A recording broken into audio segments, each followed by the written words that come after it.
Jean, chapitre 16. Je vous ai dit cela afin que vous ne trébuchiez pas. On vous exclura des synagogues, et même l'heure vient où tous ceux qui vous feront mourir croiront offrir un culte à Dieu. Ils agiront ainsi parce qu'ils n'ont connu ni le Père ni moi. Je vous ai dit cela afin que, l'heure venue, vous vous souveniez que je vous l'ai dit.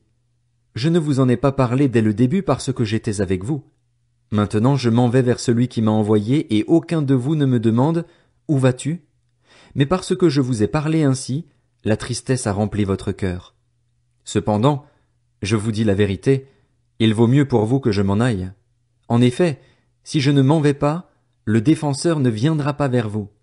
Mais, si je m'en vais, je vous l'enverrai et, quand il sera venu, il convaincra le monde en ce qui concerne le péché, la justice et le jugement. En ce qui concerne le péché, parce qu'il ne croit pas en moi. La justice, parce que je vais auprès de mon Père et que vous ne me verrez plus. Le jugement, parce que le prince de ce monde est jugé. J'ai encore beaucoup de choses à vous dire, mais vous ne pouvez pas les supporter maintenant. Quand le défenseur sera venu, l'Esprit de la vérité, il vous conduira dans toute la vérité, car il ne parlera pas de lui-même, mais il dira tout ce qu'il aura entendu et vous annoncera les choses à venir. Il révélera ma gloire parce qu'il prendra de ce qui est à moi et vous l'annoncera. Tout ce que le Père possède est aussi à moi. Voilà pourquoi j'ai dit qu'il prend de ce qui est à moi et qu'il vous l'annoncera. Encore un peu de temps et vous ne me verrez plus, et puis encore un peu de temps et vous me reverrez, parce que je vais auprès du Père. Alors quelques-uns de ses disciples se dirent entre eux, que veut-il nous dire par « Encore un peu de temps et vous ne me verrez plus, et puis encore un peu de temps et vous me reverrez, et « Parce que je vais auprès du Père » Il disait donc, que signifie ce qu'il dit « Encore un peu de temps » Nous ne savons pas de quoi il parle. Jésus comprit qu'ils voulaient l'interroger et il leur dit « Vous vous interrogez les uns les autres sur ce que j'ai dit. Encore un peu de temps et vous ne me verrez plus, et puis encore un peu de temps et vous me reverrez. En vérité, je vous le dis, vous pleurerez et vous vous lamenterez, tandis que le monde se réjouira.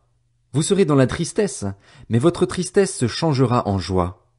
Lorsqu'une femme accouche, elle éprouve de la tristesse parce que son heure de souffrance est venue, mais, lorsqu'elle a donné le jour à l'enfant, elle ne se souvient plus de la douleur à cause de sa joie d'avoir mis un enfant au monde.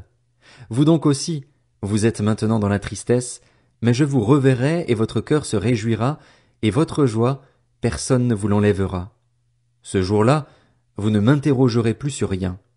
En vérité, je vous le dis, tout ce que vous demanderez au Père en mon nom, il vous le donnera. Jusqu'à présent, vous n'avez rien demandé en mon nom. Demandez et vous recevrez, afin que votre joie soit complète. Je vous ai parlé en parabole. L'heure vient où je ne vous parlerai plus en parabole, mais où je vous parlerai ouvertement du Père. Ce jour-là, vous demanderez en mon nom, et je ne vous dis pas que je prierai le Père pour vous. En effet, le Père lui-même vous aime parce que vous m'avez aimé et que vous avez cru que je suis sorti de Dieu. Je suis sorti du Père et je suis venu dans le monde. Maintenant je quitte le monde et je retourne vers le Père. Ses disciples lui dirent, « Vois, maintenant tu parles ouvertement et tu n'emploies aucune parabole. Maintenant nous savons que tu sais tout et que tu n'as pas besoin qu'on t'interroge. C'est pourquoi nous croyons que tu es sorti de Dieu. » Jésus leur répondit, « Vous croyez juste maintenant? Voici que l'heure vient, et elle est déjà venue, où vous serez dispersés chacun de votre côté et me laisserez seul. Cependant, je ne suis pas seul, car le Père est avec moi. Je vous ai dit cela afin que vous ayez la paix en moi. Vous aurez à souffrir dans le monde, mais prenez courage. Moi, j'ai vaincu le monde. »